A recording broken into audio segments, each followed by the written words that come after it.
Hello, my name is Mark Walmsley, and I'm the founder of the Arts and Culture Network. I'm joined by Michael Pilla, who is one of our founding subscribers.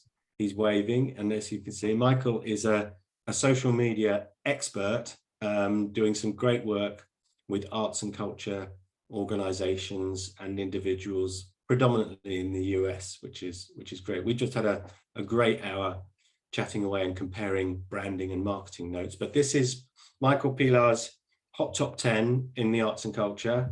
I'm not going to give him much warning or much time. It's going to be tricky. See what kind of an answer you get. Yes. No, Michael, do you want to say hello to everybody before? Hello, everybody. Yes, this should be exciting for all of us. Yeah. There we go. Yeah.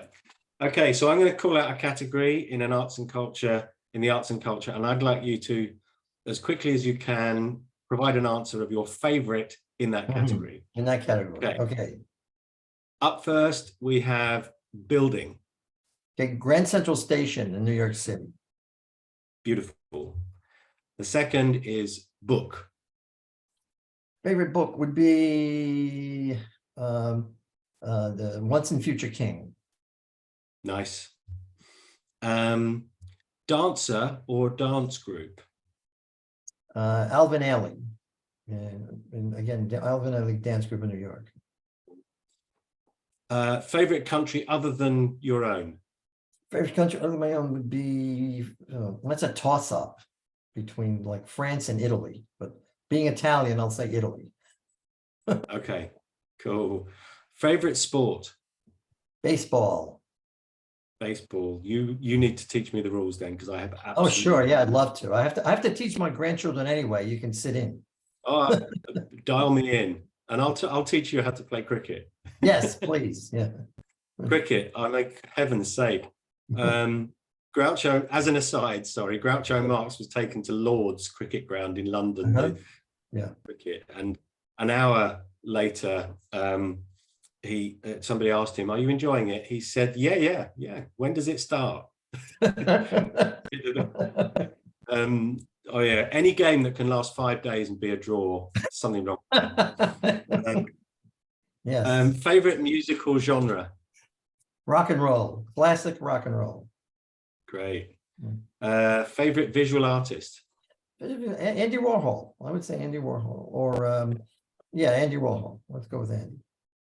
Favorite theater play or musical? Theater play or musical? Oh, Hamilton. Okay. We saw Hamilton. Just a very quick aside. We saw Hamilton before anybody knew what it was. It was like the third performance at the Public Theater, and it sort of went on a lark.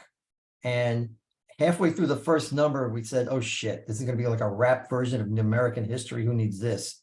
By the time the first number was over, my wife and I, and we see a lot of theater, was there with our mouths open, going, "If the rest of it is like this, it's probably the best thing we've ever seen."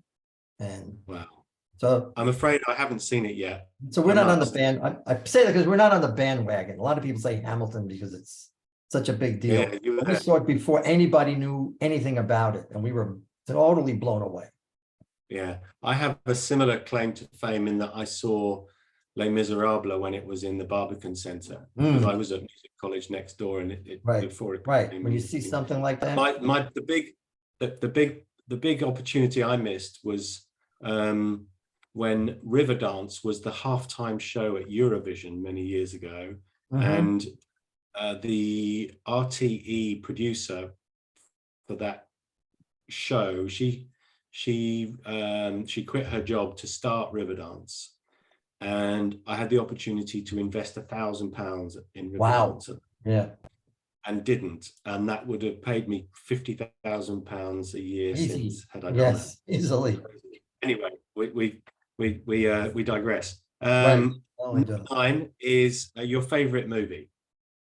My favorite movie, let's see, my favorite movie of all time is The Producers, the original Producers. Yeah. Mel. Love Mel. Yes. Yeah. He's getting on now. Is he still with us? He is, isn't he? He's like 90, it's almost 100 years old, and wow, still annoying people. So it's yeah, more credit to him. Good for him. Love it. I mean, I love Blazing Saddles where Yes. somebody fell off the horse as well. It's just hilarious. And the last one, number 10, this is a slightly softer one, but the last thing that made you, the last thing in the arts and culture world that made you either laugh or cry. Let's see. That's a tough one. Nothing quickly comes to mind.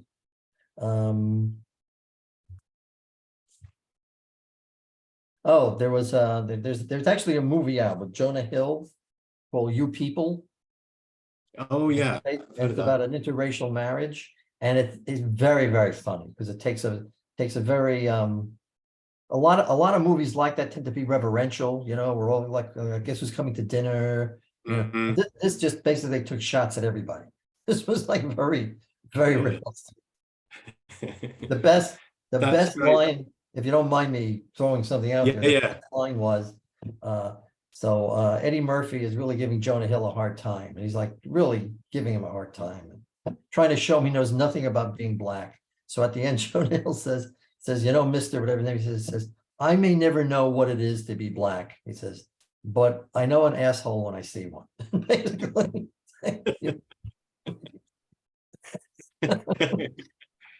And I may have to change the country one to France. It was close, but I've been to France more than Italy. So okay, that was great, Mike. Thank you so much. The reason I do this, yes, the reason I do this is it's just a fun way of other members of ours getting to know you a bit better through your. No, that's great. Yeah,